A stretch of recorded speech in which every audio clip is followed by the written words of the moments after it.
Hola hola, bagaimana nih kabar kalian? Seperti biasa ya, kita kedatangan Tonghua baru lagi. Iya, bukan Tonghua baru, melainkan season terbaru dari Juxian atau Jet Dynasty. Dan kita akanlah memasuki season 3-nya. Dan kali ini kita kedatangan 3 episode sekaligus ya guys. Dan sebelumnya Mimin mohon maaf nih jika ada beberapa salah kata serta salah penyebutan namanya. Karena ya untuk Jet Dynasty yang Mimin tahu tokoh utamanya yaitu Xiaofan.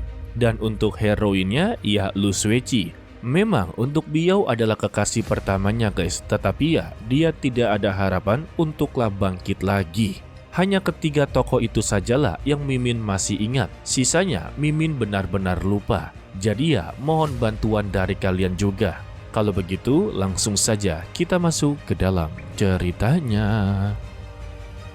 Saat ini posisi mereka sedanglah berada di tempat penyihir agung, yang dimana Xiaofan masihlah memiliki harapan untuklah membangkitkan Biyao. Tetapi ya ini adalah metode terlarang. Sebelum itu, sang penyihir agung menceritakan di masa lalu kalau Ratu Linglong telah menggunakan dirinya sebagai perantara. Dia telah membuat sebuah formasi yang berhasil untuklah mengikat ataupun memenjarakan para iblis surgawi.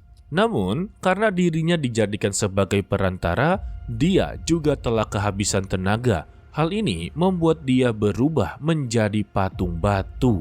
Dan sebelum sang ratu penyihir benar-benar meninggal dunia, dia telah memberikan 5 artefak suci kepada 5 pejuangnya, serta berpesan jangan sampai kelima artefak suci ini kembali ke dalam goa. Maka dengan begitu, binatang iblis tidak akan pernah bisa muncul ke dunia ini. Namun ada satu masalah besar, yaitu seseorang pria yang bernama Ahutai. Dia telah menggunakan teknik api hitam. Dan semua itu berasal dari binatang iblis. Hal inilah yang ditakuti oleh sang penyihir agung. Untuk Xiaofan atau yang dikenal sebagai Guili, terserah kalian ya. Mau menyebut namanya seperti apa, mau itu Budi, Bejo, terserah kalian. Karena dia tetaplah MC utama ya. Dia mencoba menenangkan sang penyihir agung kalau hidup dan kematian itu salinglah berhubungan. Jadi dia tidak perlu takut dengan semua ini.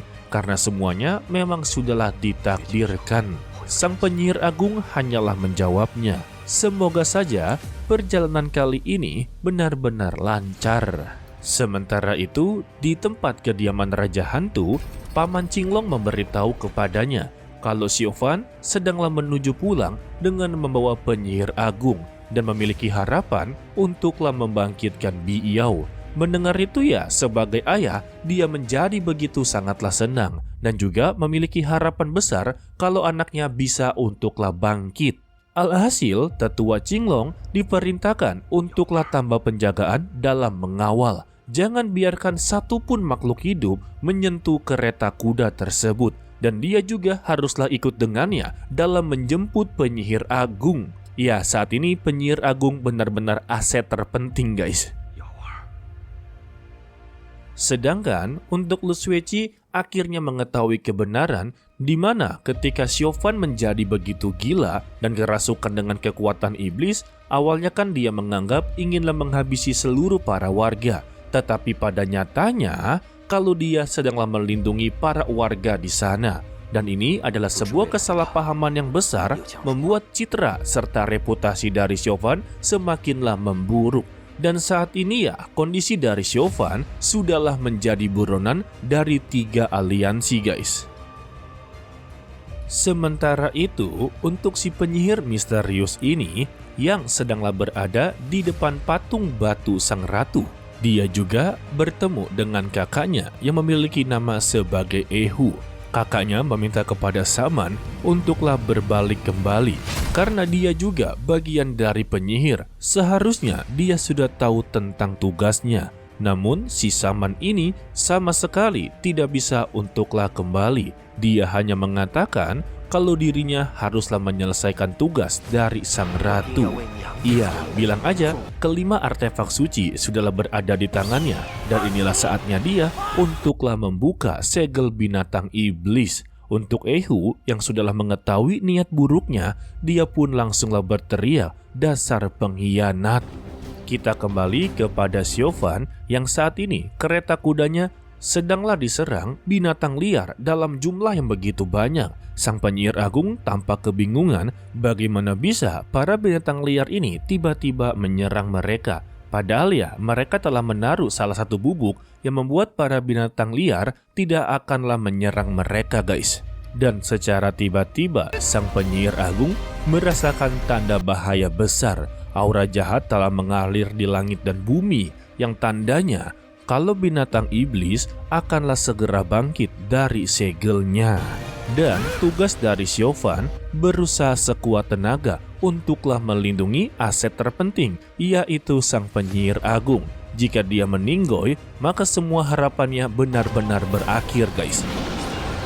Ternyata bukan mereka sajalah yang diserang, melainkan pihak dari Lu Suiji juga sedanglah menghadapi beberapa binatang liar yang tiba-tiba menyerang mereka guys.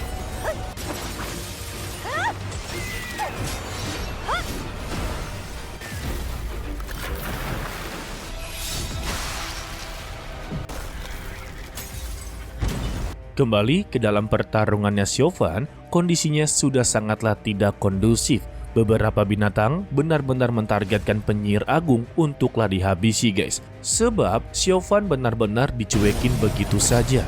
Tidak sampai di situ, beberapa tulang binatang juga telah bangkit. Ya kita sebut saja sebagai binatang iblis ya. Sehingga Siofan benar-benar kewalahan.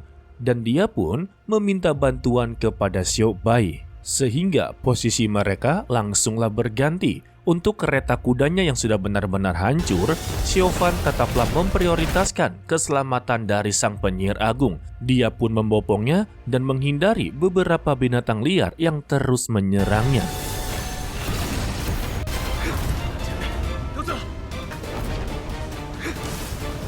Tetapi jumlahnya ini sangatlah kebanyakan guys, membuat dia sungguhlah begitu kesulitan. Sampai-sampai dia menaruh formasi lonceng perlindungan dan langsunglah dilempar ke atas langit. Hal ini juga membuat Siofan mendapati kesempatan untuklah menghabisi sebagian besar binatang liar.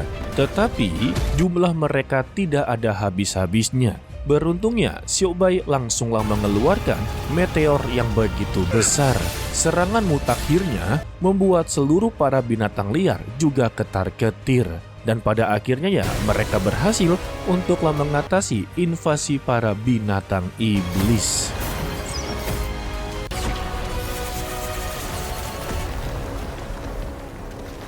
Kembali kepada Lu Suiji, Senior Jiaxiang mempertanyakan kepada pria yang baru saja diselamatkan, dia ternyata memberikan informasi yang begitu penting karena untuk binatang liar tiba-tiba berubah menjadi binatang iblis. Dari perubahan aneh inilah membuat mereka menjadi waspada.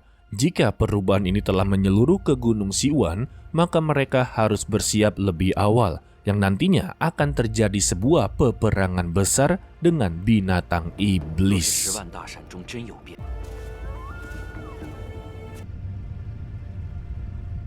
Sedangkan untuk Saman, ternyata dia benar-benar berhasil untuklah membangkitkan para binatang iblis. Keberhasilannya membuat Gunung Siwan benar-benar kacau total guys. Terjadinya gerhana matahari, seluruh para binatang liar juga kocar-kacir.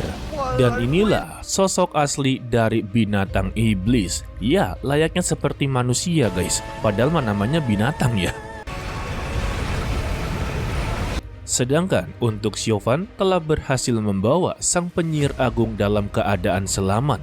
Raja Hantu juga begitu terkejut kalau Xiaobai sebagai teman lamanya berada di sini. Lebih tepatnya ya, Xiaobai ini adalah teman dari Xiaoji sebagai istri dari sang Raja Hantu. Dan mereka berdua pun berbincang satu sama lain guys. Sedangkan ya untuk Siofan seperti biasa datang ke tempatnya Biao dengan memiliki harapan yang begitu sangatlah tinggi. Kalau untuk 10 tahun ini dia harus benar-benar bangkit. Sedangkan ya untuk Raja Hantu dia menyesali atas perbuatannya.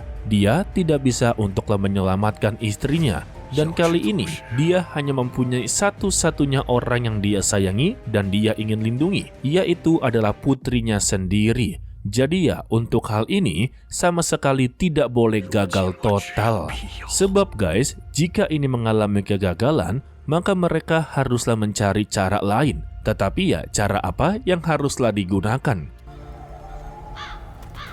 Sementara itu, untuk si dewa binatang ini, dia kembali ke hadapannya Linglong serta menghabisi nyawa dari Ehu hanya dengan satu gerakan saja. Setelah dari itu, dia bertanya-tanya kepada Linglong mengapa dia melakukan semua ini. Ternyata mereka berdua ini pernah dekat satu sama lain. Dan kita kembali ke dalam sang penyihir agung yang akanlah melakukan ritual pembangkitan guys. Ya, sebetulnya sebagian besar kalian sudah tahu ya kalau Biao tidak akanlah bangkit. Tetapi kita tidaklah tahu, mungkin saja di Tonghua-nya benar-benar diubah. Tetapi ya sepertinya memang tidak mungkin guys. Lalu ritual pembangkitan dimulai. Semua orang di sana menjadi begitu tegang. Ketika lonceng akasia diaktifkan, lonceng ini langsung memberikan sebuah perlawanan. Sampai-sampai sang penyihir agung terpental. Untung kagak modar ya. Lalu penyihir agung memberitahunya, memang jiwa dari Nona Biao berada di dalam lonceng akasia. Jadi jika ingin mengeluarkannya, mereka harus bisa membuka segel lonceng akasia. Jadi dia meminta kepada mereka untuk turuti semua perkataannya. Di sini tidak boleh ada orang yang begitu banyak. Yang diperbolehkan hanya Siofan dan juga Raja Hantu. Sementara untuk si dewa binatang ini telah melakukan aksi kejahatannya. Dia melancarkan serangan wabah atau lebih tepatnya bencana yang begitu besar. Terjadinya gempa, kebakaran, racun di mana-mana membuat korban jiwa semakinlah bertambah banyak.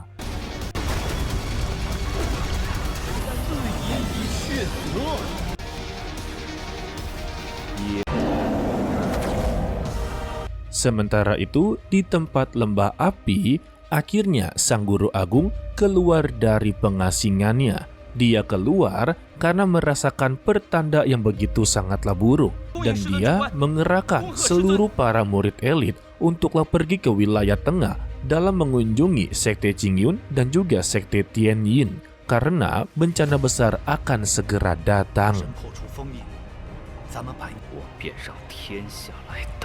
Kembali kepada si penyihir agung yang sedang melakukan ritual pembukaan lonceng akasia, dia pun langsunglah memberikan sebuah pergerakan dan juga meminta kepada mereka berdua untuklah menyalurkan energi spiritual dan jangan sampai terputus. Dari sini saja, Siofan sudah sangatlah khawatir sebab tubuh dari sang penyihir agung benar-benar begitu sangatlah rentan. Dia bergerak saja sudahlah gemetaran ya.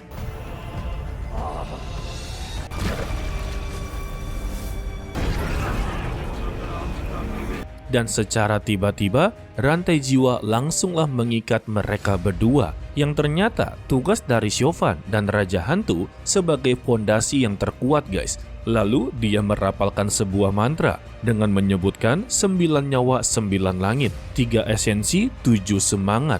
Dan secara perlahan-lahan terlihatlah jiwa dari Biao keluar dari lonceng akasia. Tetapi sangatlah disayangkan, di detik-detik ketika Biao inginlah benar-benar bangkit sepenuhnya, tubuh dari sang penyihir agung sudah tidak bisa untuklah menahan semua ini dan dia pun benar-benar tumbang. Maka dengan begini, Biao gagal untuklah dibangkitkan. Dan untuk terakhir kalinya, Siofan bisa bertemu kembali dengan jiwanya Biao. Di sini Biao hanya meminta kepada dia untuklah lupakan dirinya.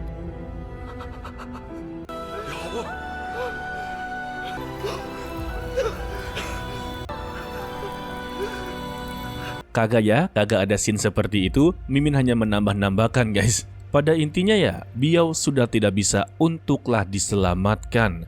Dari kejadian inilah, lagi-lagi Siofan menjadi sad boy.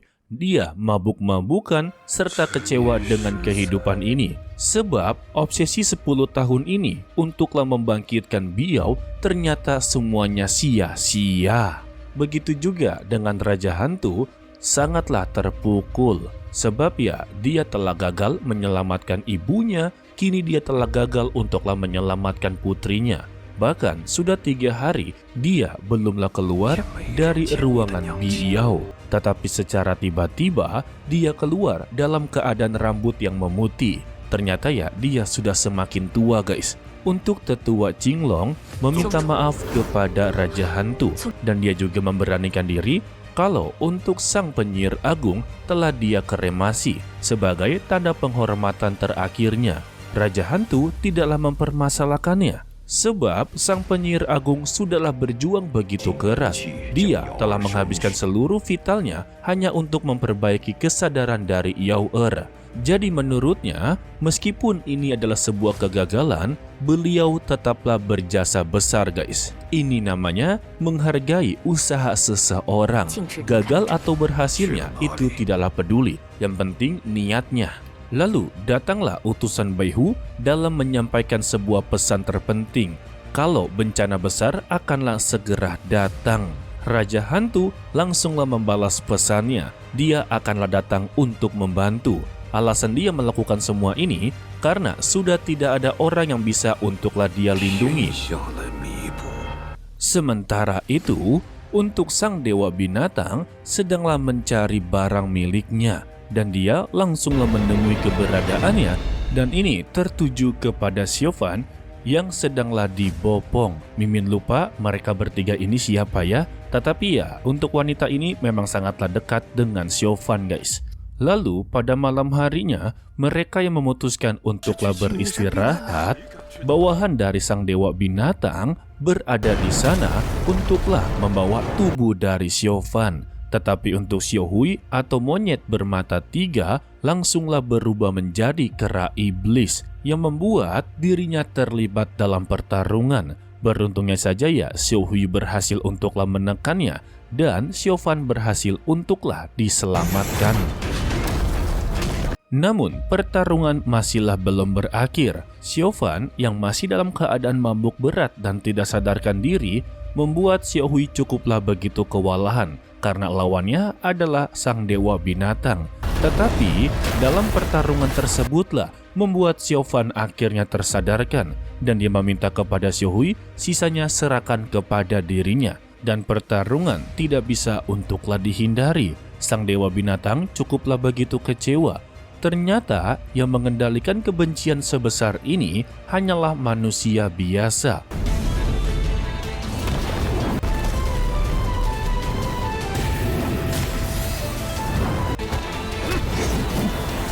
Alhasil ya, dia tidak mau membuang-buang waktunya dan langsung meminta untuklah akhiri pertarungan ini. Tetapi, Xiaofan adalah MC utama, tidak mudah untuklah menghabisi nyawanya guys. Untuk Xiaofan sendiri, dia merasa lawannya ini berada di tingkat pemakan jiwa. Dan karena Xiaofan tidak kunjung berhasil dikalahkan, membuat sang dewa binatang cukuplah kesal dan dia mempunyai ide agarlah pertarungan ini benar-benar menarik. Dia akanlah memperlihatkan seluruh kenangan dari Xiaofan dari yang begitu baik sampai yang terburuk. Tetapi siapa sangka pemandangan yang didapatkan oleh mereka berdua malah berujung sampai ke masa depan guys. Untuk Xiaofan dia sungguhlah begitu kebingungan. Sedangkan untuk sang dewa binatang menjadi begitu sangatlah tertarik. Sehingga dia memutuskan untuklah membiarkan Xiaofan benar-benar hidup. Lalu secerca kebencian dari sang dewa binatang kembali ditarik. Namun sayangnya Xiaofan sama sekali tidaklah membiarkannya. Dia berhasil untuklah menghancurkan kebencian milik dari sang dewa binatang. Hal ini juga membuat dia semakinlah tertarik kepada Xiaofan. Karena dia adalah satu-satunya orang yang berhasil untuklah menghancurkan kebenciannya guys. Namun tetap saja setelah pertarungan yang begitu melelahkan, hati dari Xiaofan tetaplah berduka. Dia tetaplah murung dan meninggalkan mereka bertiga begitu saja. Karena untuk saat ini dia bertanya-tanya untuk apa dia hidup dan dia tidak memiliki arah tujuan sama sekali. Ditambah, sang kakek kembali menambahkan kata-katanya, jika dia tidak memiliki arah, maka ikuti saja kata hatinya. maka dia akan mengetahui di mana tempat yang begitu tenang untuklah dirinya. Aduh, kakek-kakek. Dan kita bersambung untuklah dilanjutkan part berikutnya, entah hari apa ya. Pasti untuk Tonghua ini mendapati SVIP-nya. Kemungkinan jika mendapati SVIP-nya yaitu di hari Rabu sore hari, tepatnya jam 6 guys. Tetapi jika tidak mendapati SVIP, berarti ya untuk Shovan tetaplah di hari Kamis seperti biasa guys. Oke lah, sepertinya cukup sampai di sini saja dulu untuklah video kali ini. Mimin ucapkan terima kasih kepada kalian yang telah menonton sampai akhir. Pesan dari Mimin, tetaplah menjadi orang yang baik walaupun itu sangatlah sulit. To be continue, sampai jumpa di video berikutnya.